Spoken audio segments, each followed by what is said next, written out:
Bonjour à tous, heureux de vous retrouver. Je m'appelle Patrick. La différence entre ce que tu es et ce que tu souhaites devenir et tu peux devenir est exactement ce que tu fais. Oui, et c'est ce que tu fais dès maintenant, pas ce que tu feras demain ou après-demain. Il faut commencer dès maintenant. As-tu tendance à remettre à demain? Est-il difficile pour toi de passer à l'action? Aujourd'hui, nous en parlons. Pourquoi le faisons-nous? Comment sortir de ce cercle vicieux? Est-il vraiment possible de ne pas procrastiner? Vous êtes confortables les amis? Et prêts à en parler? Abonnez-vous à la chaîne en attendant. En stay tuned.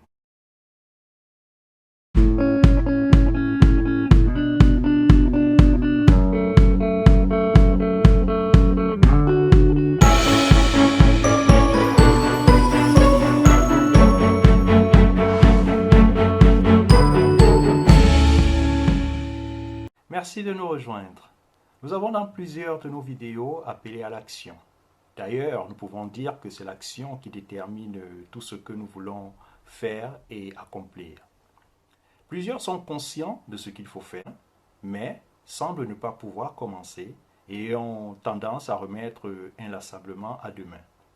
Ce phénomène, comme je l'ai dit tantôt, est appelé la procrastination. Qu'est-ce que c'est que procrastiner? Procrastiner, c'est tout simplement l'action de remettre à plus tard.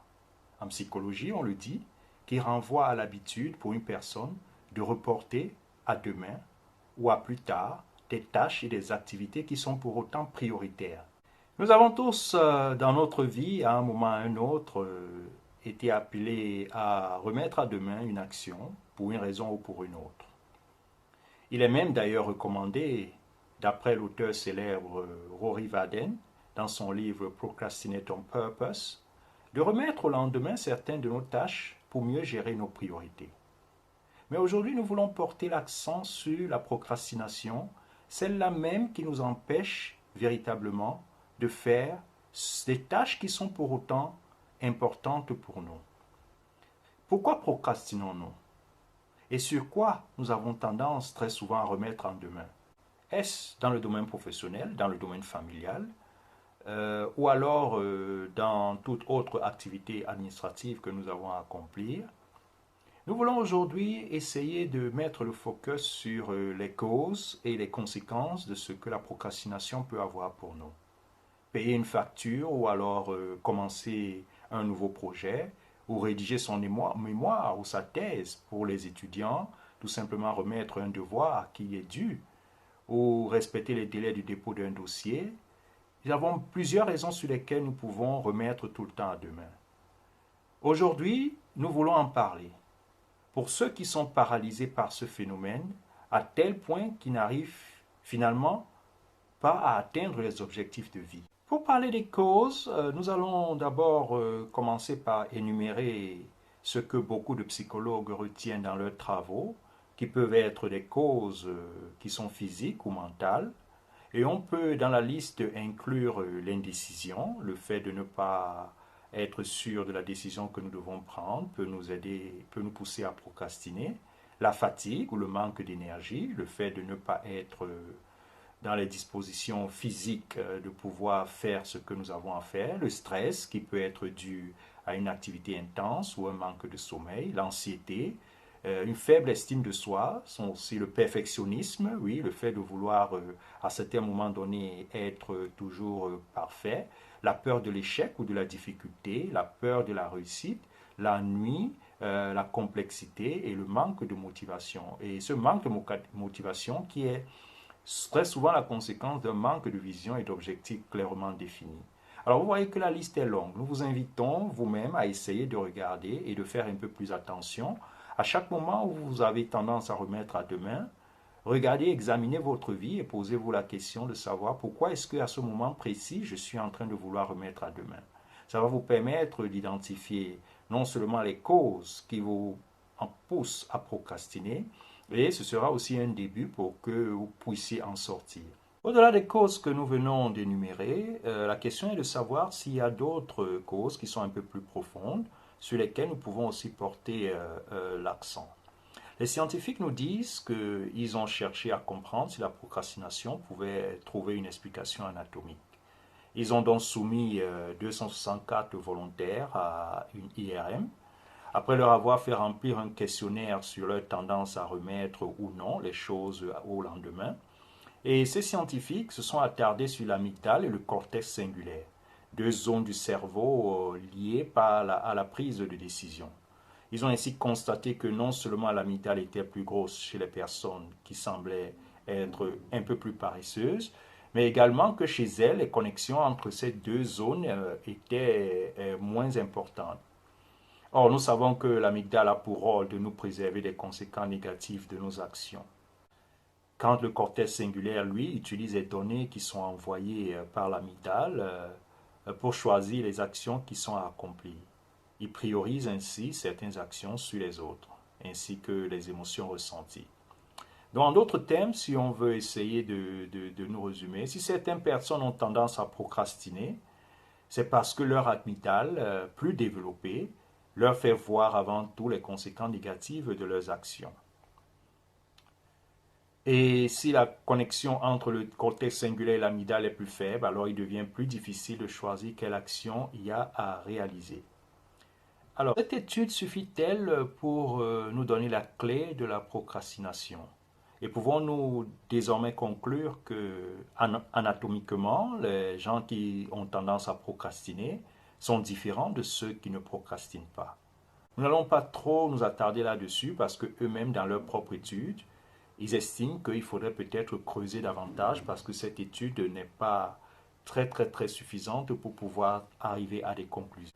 Nous allons aussi regarder par ailleurs une autre explication qui prétend que dans notre cerveau, il y a une opposition entre le système limbique et le cortex préfrontal. Le système limbique, appelé cerveau limbique ou cerveau émotionnel, est le nom donné à un groupe de structures de l'encéphale jouant un rôle important dans le comportement et en particulier dans diverses émotions comme l'agressivité, la douleur morale, la peur, le plaisir et ainsi que la formation de la mémoire. Limbe qui signifie aussi frontière, le système limbique est donc l'interface anatomique et fonctionnelle entre la vie cognitive et la vie végétative. Le cortex préfrontal, quant à lui, est la partie antérieure du cortex du lobe frontal du cerveau qui est située en avant de région prémotrice. Cette région est le siège des différentes fonctions cognitives dites supérieures, notamment le langage, la mémoire de travail, le raisonnement, et plus généralement les fonctions exécutives. C'est aussi la région du goût et de l'odorat. C'est l'une des zones du cerveau qui a subi la plus forte expansion au cours de l'évolution des primates jusqu'aux hominidés. Alors pour faire simple, parce que lorsqu'on regarde ces deux définitions, ce n'est pas toujours les plus faciles à comprendre, nous pouvons tout simplement dire que dans notre tête, nous avons deux entités. Nous allons appeler entité bon et entité malin. Voilà. Lorsque le bon est plus rationnel et est celui-là qui nous invite à pouvoir faire des choses à temps et faire des choses qui sont utiles et des choses qui nous amènent de l'avant, le malin, lui, il a plutôt tendance à faire des choses qui nous procurent un plaisir immédiat. Lui, en général, tout ce qu'il veut, c'est de s'amuser. Voilà un peu comment est-ce que nous allons résumer ces deux entités.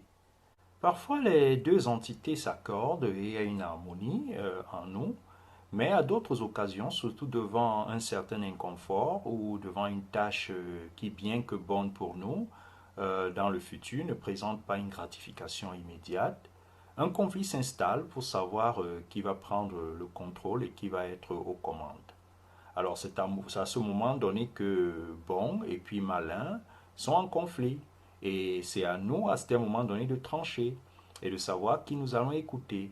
Au moment où bon est en train de nous dire oui, je pense qu'il serait peut-être temps de commencer à travailler dès maintenant, parce que sinon tu seras un peu à la bourre si tu attends la dernière minute. Malin, lui, nous dit, oh non, non, tu as beaucoup de temps, tu peux laisser, tu feras ça demain, de toute façon, tu es trop fatigué. Et en général, en fonction de notre état, l'état dans lequel nous nous trouvons, nous donnons la priorité à bon ou nous donnons la priorité à malin. Voilà une autre explication qui est donnée pour pourquoi est-ce que certaines personnes ont tendance à procrastiner un peu plus. On vient de préciser que parfois, lorsque nous cédons et que nous procrastinons, nous donnons la main à malin. Et aussi parce que parfois, c'est celui-là qui est plus proche de nos réflexes les plus innés, qui consiste à satisfaire nos besoins les plus primaires à un moment T. Et c'est celui-là parfois qui nous apporte un peu plus de gratification. Ce sont ces gestes, ces réflexes-là qui sont innés en nous et qui habitent en nous depuis fort longtemps. Alors, la question reste donc maintenant de savoir comment est-ce qu'on en sort. Car il faut comprendre que remettre à demain pour des tâches qui n'ont pas beaucoup d'importance peut avoir peu de conséquences ou pas de conséquences du tout. Alors que si on remet à demain sur des tâches qui sont plutôt cruciales, qui sont très importantes pour nous, nous pouvons en avoir des conséquences que nous pouvons regretter dans notre vie. Et ce qu'il faut aussi avoir en tête, c'est que nous pouvons procrastiner sur le paiement d'une facture. À un moment donné, nous allons avoir un rappel et nous allons avoir une date limite. Et nous allons avoir vraiment à un moment donné l'urgence de le faire parce que sous peine de subir des conséquences qui sont encore plus graves. Donc éventuellement, nous allons quand même le faire. Alors, le piège et le danger, c'est lorsque nous n'avons justement pas de date limite. Nos projets de vie n'ont pas de date limite. Si vous avez décidé un jour de commencer quelque chose de nouveau, il n'y aura personne qui va vous mettre la pression, à part votre conscience. Et il est important justement d'apprendre à ne pas procrastiner sur ces choses-là. Parce qu'en général, la date limite, c'est lorsque finalement on est à la fin de vie. Vous avez toujours le temps de le faire le lendemain. Et si vous remettez perpétuellement à demain, alors demain, il y aura toujours un demain. Donc il est peut-être bon de le comprendre. Voilà pourquoi procrastiner est quelque chose qu'il faut essayer d'analyser si jamais on souffre de ça pour en sortir au plus vite. Alors, si ceci semble familier et que vous reconnaissez dans ce que nous sommes en train de dire, nous souhaitons que vous nous mettiez en commentaire pour nous partager votre expérience. Quelques pistes qu'on peut explorer pour pouvoir sortir de la procrastination, c'est d'abord donner une réponse à la cause, comme nous l'avons dit tantôt, de pourquoi nous procrastinons. Vous vous rappelez, nous avons dit essayer de comprendre pourquoi nous procrastinons, qu'est-ce qui se passe au moment où nous décidons de procrastiner. Est-ce parce que nous n'avons pas beaucoup d'énergie, nous sommes fatigués, et à ce moment y apporter une réponse qui est simple. Si je manque d'énergie, peut-être qu'il faut que je revoie ma nutrition, que j'essaye de dormir un peu plus souvent si je suis fatigué. Si j'ai de l'anxiété, peut-être il faut essayer de décompresser, il faut essayer de s'évader de temps en temps, prendre des vacances. Donc il faut apporter une réponse concrète aux symptômes qu'on ressent au moment où on procrastine. C'est aussi simple que ça. Et l'autre aspect qu'il faut peut-être regarder, c'est de mieux gérer un peu son temps, mieux gérer ses priorités. Et pour cela, nous allons vous proposer peut-être de revoir aussi les 4 cadrans de la matrice de gestion que nous a proposé Stephen R. Covey, qui nous dit très facilement que nous avons à établir entre euh, l'urgence de la chose et aussi l'importance de la chose. L'importance et l'urgence, ce sont les 2 paramètres qu'il faut regarder. Et il définit ainsi il a un cadran avec 4 possibilités. Il y a des tâches qui sont importantes et urgentes et des tâches qui sont importantes mais non urgentes. Et il y a des tâches qui sont non importantes mais urgentes. Et il y en a finalement celles qui sont non importantes et non urgentes. Donc vous devez essayer d'établir ce cadre et de mettre dans chacune des cases les tâches que vous avez à faire au quotidien pour vous permettre de mieux gérer votre temps. Alors, il faudra aussi élaborer évidemment tout ce que nous avons à faire dans la journée. Une fois qu'on l'a fait, il est bien d'avoir une estimation de temps et de mettre justement cette estimation de temps, c'est-à-dire de ne pas se dire par exemple je dois regarder ma facturation, de se dire je regarde ma facturation entre 8 heures et 9 heures. Et dès qu'il est 9 heures, ce n'est plus le temps de la facturation. Ça va nous permettre de nous mettre un peu plus de pression pour pouvoir faire les choses à temps. Sinon, c'est déjà le temps pour passer à autre chose. Et il faut réserver suffisamment de temps pour les imprévus parce qu'il y en a toujours. C'est important de le faire. Et opter d'un cadre de travail parfois où on ne va pas être distrait. Aussi éviter d'être perfectionniste. Il est toujours important de savoir que vous n'allez jamais avoir la perfection avant de commencer. C'est au fur et à mesure que vous allez vous améliorer dans chacune des tâches, nous ne le répéterons jamais assez. Il faut savoir se reposer, je pense que nous avons déjà parlé un peu de ça. Avoir la volonté, nous savons que la volonté est la reine de toutes les vertus, il faut avoir la volonté. Mais la volonté qu'on a, elle vient souvent du fait qu'on a défini clairement nos objectifs. Et lorsque on a défini nos objectifs, surtout là, je touche un peu du doigt, lorsque nous avons des objectifs de vie, ceux-là même où personne ne va venir nous dire que tu as encore 2 jours pour accomplir ton projet, c'est important de nous-mêmes nous fixer des échéances. Si les tâches sont complexes, essayer de les simplifier en mettant aussi des échéances mesurables pour essayer de créer cette urgence. C'est-à-dire, j'ai un gros projet qui dure 3 mois. Au lieu de se dire que j'ai 3 mois, dis-toi que, alors, je divise le projet en 3 grandes parties et je me dis, à la fin du premier mois, il faut avoir bouclé la première partie et à la fin du deuxième mois, la deuxième partie et ainsi de suite. Donc, c'est comme ça qu'on peut établir une certaine forme d'urgence pour nous permettre de savoir que chaque jour compte. Rassurez-vous, si vous remettez tout le temps à demain, vous n'aurez pas plus envie de le faire demain qu'aujourd'hui. Ce n'est parfois qu'une excuse que malin vous donne pour vous convaincre et vous permettre de vous sentir bien, alors que vous savez pertinemment que vous n'êtes pas en train de faire ce qu'il était important pour vous de faire. Donc, dites-vous bien une chose, c'est que parfois, lorsque bon vous dit de faire quelque chose et malin vous dit non, vous n'avez pas suffisamment de force, commencez. Dites-vous, bon, écoute, je vais prendre une voie médiane, c'est-à-dire que je vais, même si je ne vais pas faire tout ce que j'avais prévu de faire, je vais quand même commencer. Et vous allez être surpris qu'en commençant, tout simplement, vous allez être entraîné dans cet élan du travail et finalement, vous n'allez plus vous arrêter. Parfois, c'est commencer qui est le plus difficile. Il faut se souvenir que même si on veut courir un marathon de 43 km, si on n'a pas fait le premier pas, on ne pourra pas aller quelque part. Alors Sénèque nous dit d'ailleurs, à force de remettre à plus tard, la vie nous dépasse. Jean Cocteau, quant à lui, il est beaucoup plus malin et il nous dit, il faut faire aujourd'hui ce que tout le monde fera demain. Jim Rohn nous le rappelle aussi en disant, le bonheur n'est pas quelque chose que vous reportez dans l'avenir, c'est quelque chose que vous concevez dans le présent.